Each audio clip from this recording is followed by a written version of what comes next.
talking bigger than overall, how's everyone in the Subterraen camp doing overall right now? We're excited. But it kind of feels like we're restarting the machine. Yeah. We released our first album, like that was the worst time to release an album for all the smaller bands. It was late 2020. So it really feels like we're coming back with this new album, which is very different from the first one. And it just really feels like we're all getting back in the groove, kind of like getting ready. We're trying to go up a notch on many levels, including the way we actually play the songs. Like we're all playing with like a click track and with like in-ear monitors now, and really trying to get this thing like really tight and as good as possible, just to like come back like good and strong. It's funny you describe it that way, in regards to almost like a rebirth, a restart, so to speak, because obviously the last thing you'd want to do is ignore or move on from the 2020 album. It was an excellent piece of work. Why would you? It's still an important part of your history. But obviously, as you said, it came out at the most awkward time. I mean, there's no other way to describe it than that. Do you feel like it didn't really get a fair showing because of when it came out? We were lucky in the way that our first album was released through Transcending Obscurity Records, and they did have but weren't able to play shows. Like we tried to do a release show like 3 times, and every time was like pushed back, canceled, and eventually it was just all right, screw it, we're just gonna like move on because we didn't really see an end to lockdowns. And then like everything was being moved around, venues were closing down because they didn't make any money during lockdowns. So it's like we were one band amongst many that just really we didn't really pick the time because labels, they had a schedule, and it was what it was. Like the alternative would have been to just wait for like 3 years until you release something. So we're unable to tour on it, and it's a bummer. So the new stuff is just like so different. We're not really sure that we're going to be playing old songs in the new set. So it's here, it exists. We got really good feedback on it, and I think it was a stepping stone. I think we kept the DNA that came from the first album, and we like moved on with what we've learned. And everybody had to deal with that, with the fact that like not playing shows. And I think a lot of people got discouraged too. They were just like, what's the point of putting so much time and effort in music if you're not going to be able to do anything with that? Yeah, it killed a lot of bands, killed a lot of artists in artistic, drive. But here you stand, you survived, and you are in 2024. We're talking about, of course, the release of the new album, The Aftermath of Blight, April 12th, 2024, via Frozen Records. This long build towards the release of a new album. Is this something you enjoy, or are you getting quite impatient now? Personally, I really like the sweet spot of having the album not released yet, just knowing that we have a label, and it's just like it's still mine, like in a very selfish way, that I get to listen to it whenever I want, and I just don't have to like release it out in the open. I think Chris, the guitar player in the band, is a little more impatient than I am. I think he's really looking forward to getting it out there. So I'm impatient to hear what people have to say about it, but I liked the time where it was just mine, and now it's out to the press, obviously, and a month from now it's just going to be out for everybody to listen to it, and we'll see what the feedback is at that point. Well, yeah, we are in that sort of month window now. So as we get closer to that release date, more and more reviews start popping up, more and more opinions and things like that. So it'll be interesting to see as well. So let's go back a bit to the earliest point of the album creation process, specifically the mindset you had when it came to starting work on a new album. What was the state of things within the band at that point? It was so we had released Rotten Human Kingdom, and a few months after we're like, all right, let's just start working on new stuff, because it took a while for the album to come out. We had been sitting on it for almost a couple years at this point.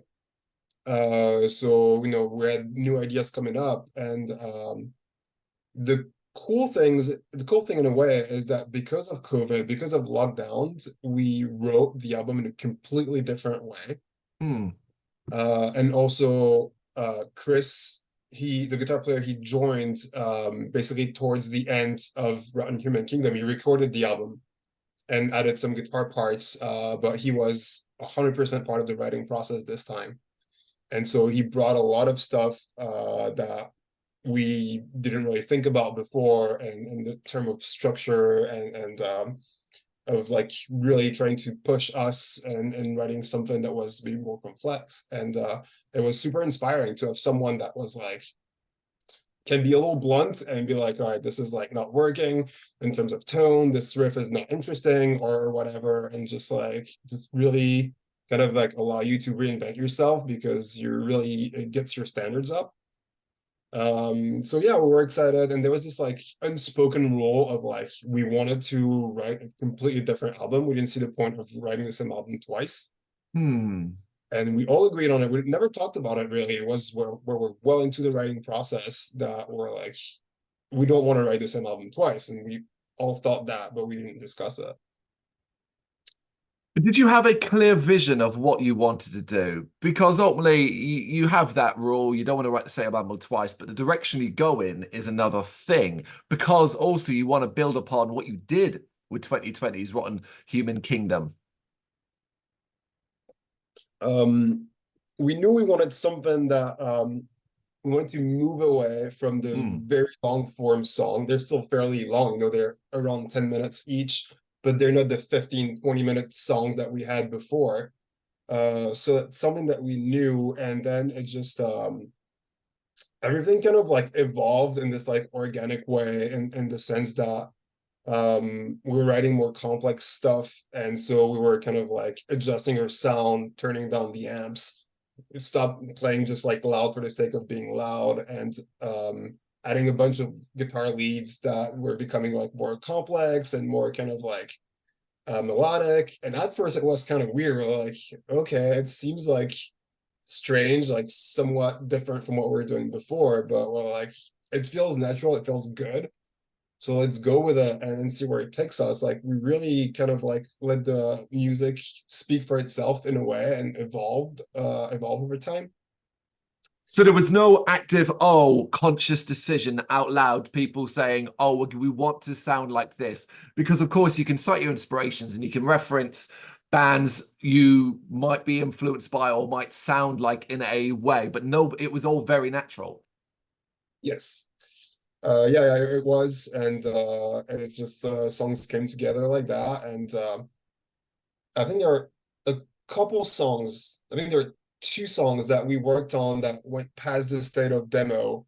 That when we listen to them, we're like, it doesn't feel like it's matching the overall vibe of the album, so we got rid of them. But other than that, everything that came out during the writing period we kept, and because it felt like it worked together and we're going in one way, everybody kind of like agreed on without talking about it. It's spectacular when it happens like that it's so natural. It's such a easy process, so to speak. But of course, there would have been many, many challenges. So give me some examples of some of your most personal challenging moments of creating this new record. Well, it's actually like putting like this. The funny thing with this album is that it felt all natural, but everything that could have gone wrong went wrong. In the way that we were well into the writing process, and again, like not being able to practice because of COVID was this really cool thing, because instead of like coming up with a few riffs and getting them into songs, I was sitting at home and I was like, this is difficult. I'm not that great guitar player. So I have stuff that's in my head. And I'm like, well, I have all the time in the world right now. So I'm just going to practice and figure it out. So that was a challenge in a way, not being able to practice, that we turned into a positive thing because we had all that time to practice at home. But once the album was well in its way, so a year before we actually recorded, we felt like we were ready to record, and we're starting to planning stuff out. And because of my personal life where I was at, there was a lot of things happening on as far as like my personal life is concerned, and we were kind of like starting to slow down a little bit, and our drummer quit at that point. And so we're at a point where I didn't have the time to dedicate to the band, because just my first kid was just born, and our drummer left. So our guitar player, Chris, was basically, he carried this whole thing on his back and literally told me, like, take the time you need, and then once you come back, be ready to, be involved in the band. And in the meantime, he found a drummer and a bass player and had like everything ready to kind of like get back where we're at. And so again, like, it was this weird situation that turned into a positive thing, because having two new members, they were able to be like, hey, this part feels kind of weird as someone who didn't write it, but is just like listening to it. Like, if I were to listen to this album, be like, I think like this is kind of like too much, maybe we can get rid of it. So we had like two pairs of like fresh ears that allowed us to kind of like trim the fat, and a year later we're in the studio.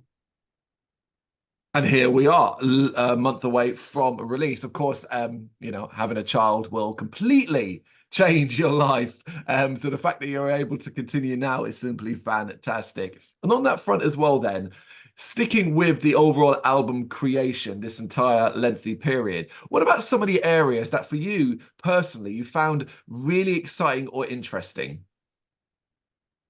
Hmm. As far as the excitement, like, writing something that felt like, and there were a lot of moments like this in the history of this band, like, that felt like you're not in control. Like, there's a quote that I love. I think it's Quincy Jones that said that when you're writing, you have to leave space for God in the room. Basically, that you have to kind of like have this part of the writing process that it's just not you. You're just basically an antenna, and there's like inspiration that's like coming to you, and like you have to leave space for that. And I think it was exciting because we were writing those songs that felt like so different and so new and so fresh. And that's for the music part. For the lyrics part, it's interesting because there was one text that I personally fought against. I write all the lyrics, and it's this text that I wrote that felt natural for me, but it was too personal. And I tried to change it twice, and every time it felt weird. The placements felt off. It felt like it wasn't honest. And then in the end, that text kind of like forced its way back into the album. And that was just like a case of the lyrics, the creation kind of like won that battle, Yeah. because me as a person, I was just not able to replace it. And it just like basically we're like, all right, well, fine, we'll just keep the text the way it is. Why did you feel like you needed to change? You said it was too personal. A lot of the Subterraen lyrics are about has a lot to do with the destruction of the planet, and how I feel about some of the least attractive feature of human beings, greed and all that stuff. And this one was very much about grief, about losing people, and how it feels, and how you make your way through it, and kind of try to learn from it. And I didn't want to do that because at the time, I felt like it was cheesy and it was overdone, and I felt like I didn't want to write from experience, because it felt like, it's I don't know, it's so many people wrote about that. I didn't feel like it was relevant. Nope, I But in the end, understand. sorry, I was just gonna say, in the end, it's just like I'm happy with the text, and I think it's vague enough to not be like in your face. So I understand it. You want it. It can have that personal connection, but it will have a relatability because ultimately everyone in some form or another throughout their entire life will have suffered some form of grief. So there is that going to be that incredible relatability, regardless of personal feelings that you have on it. And kind of sticking with your lyric writing then specifically. As far as inspiration goes, this time around, did you have to look far to really get inspired? Because ultimately, you only have to open your window and look outside to see the state of the world, and things could come to mind. This time around, I think that's the good thing.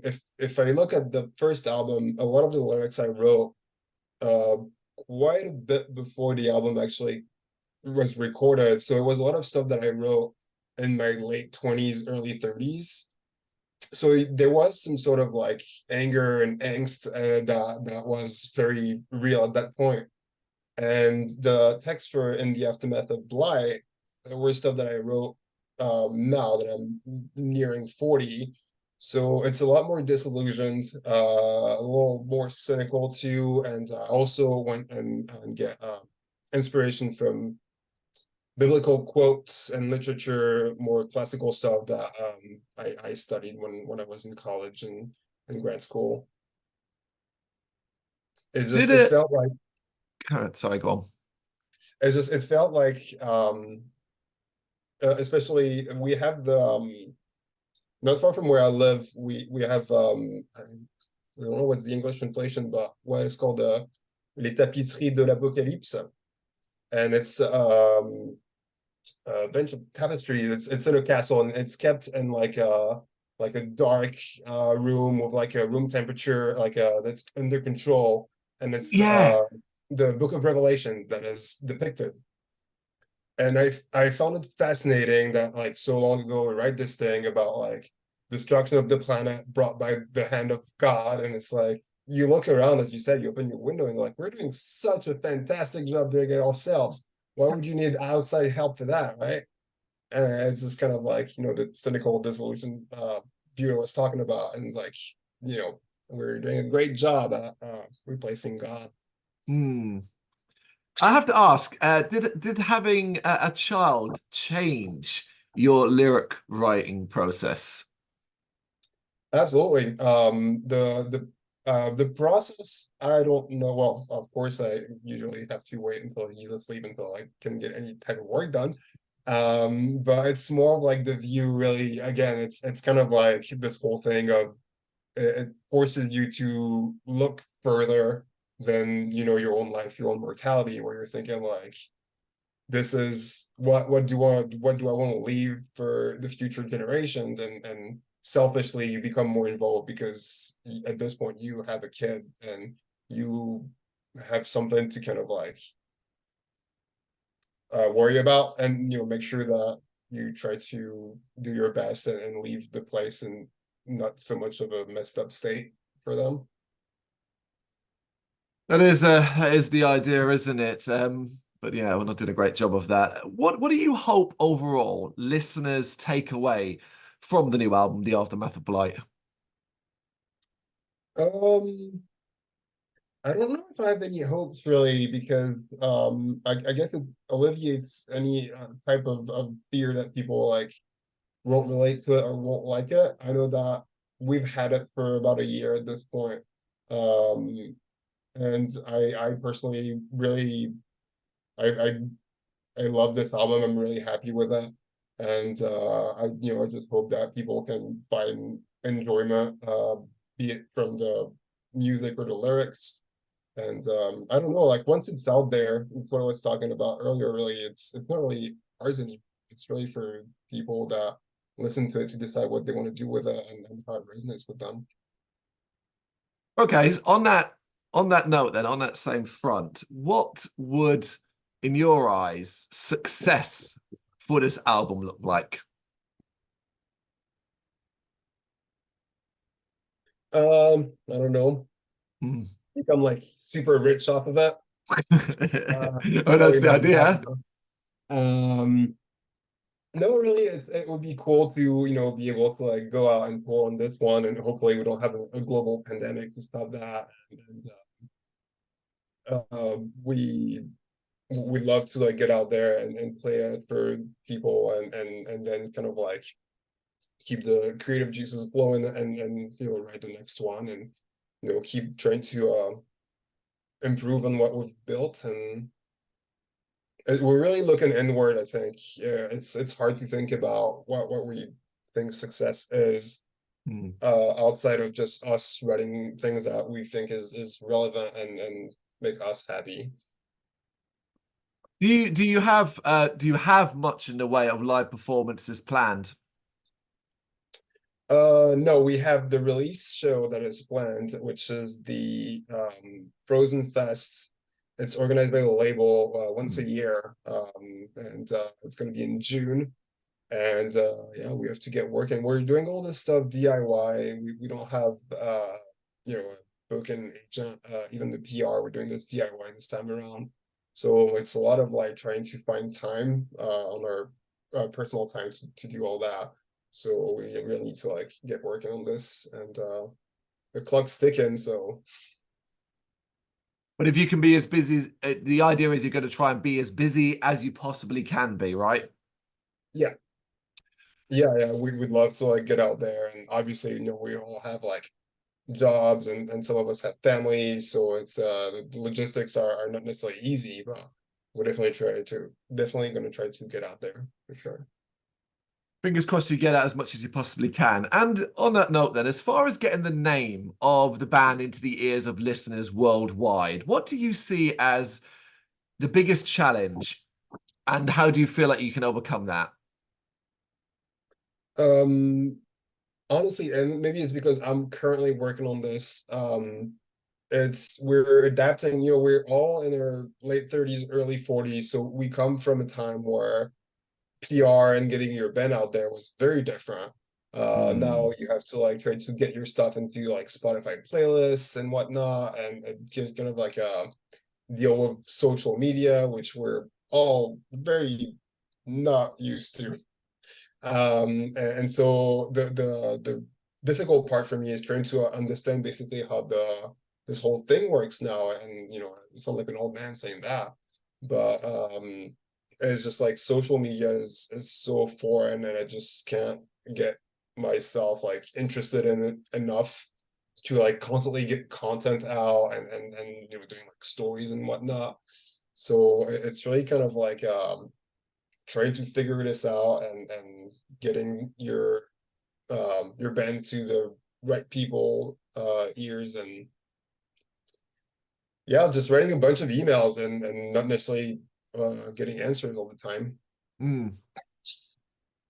The fun side of it, it's part and part. You know, it's part of the game. Unfortunately, you have to play it just like everybody else. But I gather from your tone, on a personal level, the social media side of things is just something you'd rather never have to do. For sure. Yes, yes, unfortunately, it is part of the game. All right, as far as the rest of 2024 goes, is there anything you can share with me plan-wise from the band perspective that you are hoping to be able to do this year? We have a couple plans, like it's all in the works. Like I can't really like mention anything because nothing is set in stone really, but before the album release, there are a couple things that we're excited about. I'm not sure when this is going to come out, but there is a video that we did while we're recording the album that we'll be putting out a little bit before the release. And we will also be announcing a new band member that I'm personally is a very, very exciting thing for me. And that's about it really, because everything is like in the works, and we're trying to like get our ducks in a row basically, and try to like get stuff moving for 2024, and hopefully get it into 2025 as well. Try to basically milk this album as much as we can, because we really weren't able to do much with the first one. Absolutely. I say you were so hamstrung, so held back by what was going around the world. And yes, you weren't alone. Pretty much every band and artist was in the same camp, but that doesn't change the fact that you suffered the difficulties. But ultimately, the most exciting thing is the fact that the Aftermath of Blight is out on April 12th, 2024 via Frozen Records. Right, Clem, we reached the point of the interview where this is Ozzy Osbourne, and in his head are randomized cards of everything and everything. Submissions from artists as well and bands around the world. It's anything and everything. I'm going to pull some at random. We'll get to know you a bit more personally by your answers, okay? All right. All right, then. If you could go back and give your teenage self one piece of advice, what would it be? Oh, that's a good one. Hmm. I think that's the two things. It's gonna turn out okay in the end. Mm-hmm. And the other one is maybe you should turn off that Limp Bizkit stuff and start looking into Neurosis. Oh, we would. I mean, teenager. I think we're closer to the same age. A Limp Bizkit in the 90s, late 90s. You wouldn't have listened to yourself, I reckon. Probably not. Okay. What is the most annoying thing you do? Do you reckon? You mean like as like in my personal life or Yeah, something that might frustrate others. um I have like things really like I'm like a little bit like OCD and I have things really like set in a certain way in my head. And it's just like really hard for me to kind of like let go. And like if I know that there is something that I want a certain way, and like it's happened before where like we go to like a, a visual artist to do something like for a logo or something, and it's not done the way I like it. So I'm gonna like change it behind like everybody's back because I will just not rest until things are done the way I want them done. Yeah. And I know it's frustrating for a lot of people around me. It's just like just kind of like I just can't let it go because Would you call yourself a perfectionist to a certain degree? yeah, I just don't really like the word because it feels like everybody uses it, and it's more of like I would say obsessive more than a perfectionist. But you recognize it. The fact that you identify it is a good thing. You're not ignorant to the fact that that's a side of your personality. Yeah, it's true. I think it's just because I see that it annoys people. It is we've all got something. Okay, what is a skill or a talent you wish you had? The talent I wish I had. Hmm. Oh man, I wish I could be a better singer, like actual singing. That's something that I would love to really like get into, and like I do a lot of screaming. All the parts that are actual like singing on the record are done by other people, and that's something that I don't know if it's a talent, but it's something I'd love to work on and kind of like work into the music more for sure. Who would you think is a good example of a singer that you would like not necessarily want to sound like, but you hear their voice and you think, wow. Mike Shack from Yob. I think he has such a fantastic range. And he's just like, I mean, he's an incredible guitar player. He's like, I admire him, like vastly, and yeah, obviously incredible singer. Okay, if you could live in a different era of time, what would it be? What would you choose and why? Different era of time. Oh man, it's gotta be the 70s. Yeah. I don't know. Yeah, best fashion, like bell bottoms all around. There's so much cool stuff. Yeah, I think it's in the 70s just because I don't know, maybe it's something that we do and we kind of romanticize stuff like that. You hear a lot of people that are like right now it's a lot of like the 80s and 90s people are really kind of like felt nostalgic of these, and maybe for our generation it is the 70s, because you know, our parents were in their 20s in the 70s and felt like a more quaint period of time. So that would be my first reaction to the 70s, you know, seeing Sabbath and that kind of stuff in their heyday, Pink Floyd. Cool, cool, cool. All right, one more for you then. The world is going to end in 24 hours. What are you doing?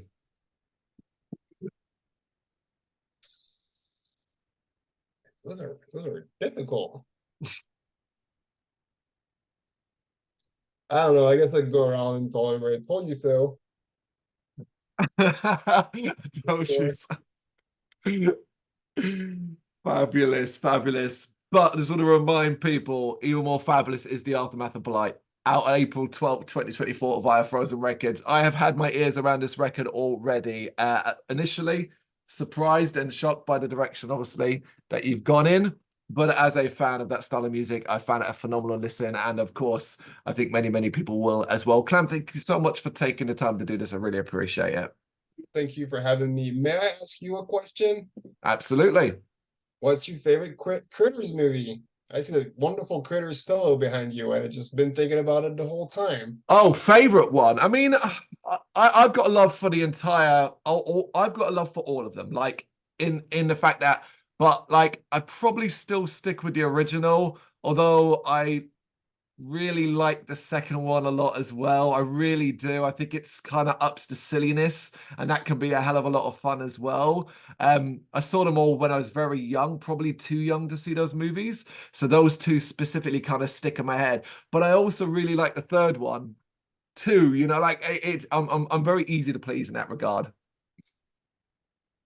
Yeah, Critters 2, man, all the way.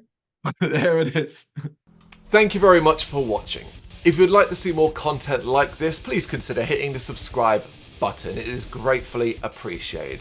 You can find us over at gbhbl.com, our full website where reviews, news and so much more goes up daily. We're also on all social media platforms, Facebook, Instagram, Twitter, Threads, at GBHBL. Just search for GBHBL and you will find us out there. We also have merchandise on sale. You can access the shop via the website.